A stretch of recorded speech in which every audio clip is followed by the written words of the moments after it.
মৃত্যুর যন্ত্রণা একটু বোঝার চেষ্টা করব।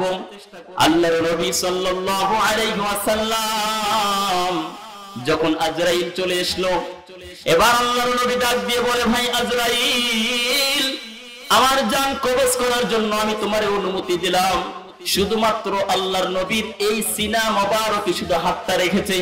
ওই সময় হাতটা রাখার পরিমাণে এত পরিমাণ ছিল, আল্লাহর নবী ডাক দিয়ে বলে, ভাই আজরাইল, তোমার হাতটা সরে নাও। আমার কাছে মনে হয় যে উহুদ পাহাড়টা আমার উপরে চেপে বসেছে। হাতটা তাড়াতাড়ি টেনে নাও। আমার কাছে মনে হয় উহুদ পাহাড়টা আমার কাদের উপরে চেপে বসেছে। আরে মৃত্যুর যন্ত্রণা যদি নবীর জন্য এত পরিমাণ কষ্ট হয়, তাহলে তোমার জন্য মনে হয় কিছুই হবে না। আমাদের জন্য মনে হয় মৃত্যুটা অনেক সহজ, তাই না? নবী হয়ে পর্যন্ত যদি উহুদ পাহাড় পরিমাণ যদি এরকম ভারী লাগে, তো মৃত্যু থেকে আশ্রয় চান। খুব গভীর ভাবে বোঝেন। আল্লাহর এক নবী ইদ্রিস আলাইহিস সালাতু ওয়াস সালামের ঘটনা বলতেছি। ইদ্রিস আলাইহিস সালাতু ওয়াস সালাম একদিন আল্লাহর কাছে দোয়া করে বলে, আল্লাহ গো, ও আল্লাহ, তুমি আমার দোয়া কবুল করে নাও। ও আল্লাহ, তুমি আমার জন্য আজরাইলকে বন্ধু বানিয়ে দাও। আল্লাহ বলে, কেন কেন? বলে, আমি জানতে চাই, আমি দেখতে চাই মৃত্যুর যন্ত্রণা কেমন হতে পারে। এরপর আল্লাহ পাক তার দোয়া কবুল করে নিলেন। আল্লাহর এক নবীর নাম কি? নামটা মনে রাখেন, ইদ্রিস আলাইহিস সালাতু ওয়াস সালাম। আল্লাহর কাছে দোয়া করলো, আল্লাহ গো, আজরাইলকে আমার সাথে বন্ধুত্ব বানিয়ে দাও। আমি দেখতে চাই মৃত্যুর যন্ত্রণাটা কেমন হতে পারে, আমি বুঝতে চাই মৃত্যুর যন্ত্রণাটা কেমন হতে পারে। এই জন্য আজরাইলকে আল্লাহ পাক ইদ্রিস আলাইহিস সালামের বন্ধু বানিয়ে দিলেন। এরপর কথাটা গভীরভাবে শুনবেন। এ বন্ধুরে, গভীরভাবে শোনার চেষ্টা করবেন। আল্লাহর এক নবী ইদ্রিস আলাইহিস সালাতু ওয়াস সালাম জানতে চাই মৃত্যুর যন্ত্রণাটা কেমন হবে। মৃত্যুর যন্ত্রণাটা কেমন হবে? আল্লাহ বলল, আজরাইল, তুমি চলে যাও ইদ্রিস আলাইহিস সালামের কাছে। ইদ্রিস নবীর কাছে যখন আসলো, এবার ডাক দিয়ে বলে, ভাই আজরাইল, আমার জানটা কবজ করবা, আমার রূহটা আবার ফিরিয়ে দিবা। আমি মৃত্যু বরণ করে দেখতে চাই যে মৃত্যুর যন্ত্রণাটা কেমন হতে পারে। খুব গভীর ভাবে শুনবেন, মনোযোগ দিয়ে শুনবেন। আল্লাহর নবী ইদ্রিস আলাইহিস সালাতু ওয়াস সালাম এবার ডাক দিয়ে বললেন, ভাই আজরাইল, আমার জানটা কবজ করে নাও, এরপর আমার রূহটা আবার ফিরিয়ে দিবা। আমি দেখতে চাই মৃত্যুর যন্ত্রণা কেমন হতে পারে। আজরাইল আলাইহিস সালাতু ওয়াস সালাম মৃত্যুর যন্ত্রণা বুঝার জন্য ইদ্রিস আলাইহিস সালাতু ওয়াস সালামের জানটা কবজ করলো। এরপর আবার রূহটা ফিরিয়ে দেওয়া হলো। এরপর যখন তার এই রূহটা ফিরিয়ে দেওয়া হলো, মৃত্যুর যন্ত্রণা কেমন হয় সে পুরা বর্ণনা করে বুঝাতে চাই। ও বান্দারে, খুব গভীর ভাবে শুনবা কেমন মৃত্যুর যন্ত্রণাটা হয়। মৃত্যুর যন্ত্রণাটা ইদ্রিস নবী বলে, মৃত্যুর যন্ত্রণাটা কেমন হয়।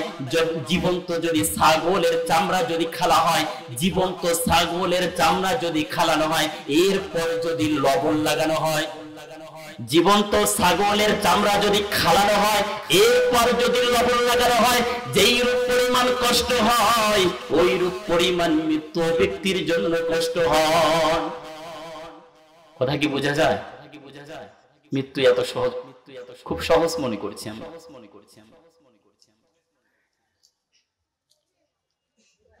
ঈসা আলাইহিস সালাতু ওয়াস সালাম আল্লাহর এক নবী, আমাদের নবীর পূর্বে ঈসা পয়গম্বর। ঈসা আলাইহিস সালাতু ওয়াস সালাম আমরা তো শুনেছিলাম না, ঈসা আলাইহিস সালাতু ওয়াস সালাম কেমন ছিল।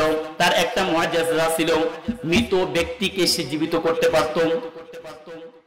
মৃত ব্যক্তি কবরের কাছে যদি গিয়ে তিনি বলতেন কুম বিইজনিল্লাহ, এই কথা বলার সঙ্গে সঙ্গে মৃত ব্যক্তি কবর থেকে জীবিত হতো। আমি এটা কেন বলতেছি, মৃত্যুর যে যন্ত্রণা কেমন হয় এখান থেকে বোঝা যাবে, আরো ক্লিয়ার হয়ে যাবেন। আল্লাহর এক নবী ঈসা আলাইহিস সালাতু ওয়াস সালাম, ঈসা নবী একদিন তার উম্মত ডাক দিয়ে বলে, ওগো আল্লাহর নবী, আপনি যদি মৃত ব্যক্তিকে যদি জীবিত করতে পারেন তাহলে আমরা ঈমান আনবো, তাহলে আমরা কালিমা আনবো। আমরা দেখতে চাই আপনার মুআজিজা আছে কিনা, আমরা দেখতে চাই আল্লাহ আছে কিনা, আমরা দেখতে চাই আল্লাহর পাওয়ার আছে কিনা। ঈসা আলাইহিস সালাতু ওয়াস সালাম আল্লাহর কাছে দোয়া করলো, আল্লাহ তাকে এই ক্ষমতা দিয়ে দিল। আর কোরআনে কারিমে বর্ণনা আছে, ঈসা আলাইহিস সালাতু ওয়াস সালাম যখন কবরের পাশে গেল, কবরের পাশ দিয়ে ডাক দিয়ে বলল কুম বিইذনিল্লাহ। কবর থেকে একজন ব্যক্তি দাঁড়িয়ে গেল, সালাম দিয়ে বলল আসসালামু আলাইকুম। চাচা যান। চাচা কেন বলল? যে আমি হলাম নূহ আলাইহিস সালামের পুত্র শাম। তো কেন চাচা বললেন? নবীরা ভাই, তাহলে নবীর ছেলে কি হয়? ভাতিজা। কথা বোঝা যায়? ইনার ঘটনা থেকে একদম ক্লিয়ার হবে মৃত্যুর যন্ত্রণাটা কত পরিমাণে এবং কতদিন হয়, কত পরিমাণ এবং কতদিন হয় মৃত্যুর যন্ত্রণাটা।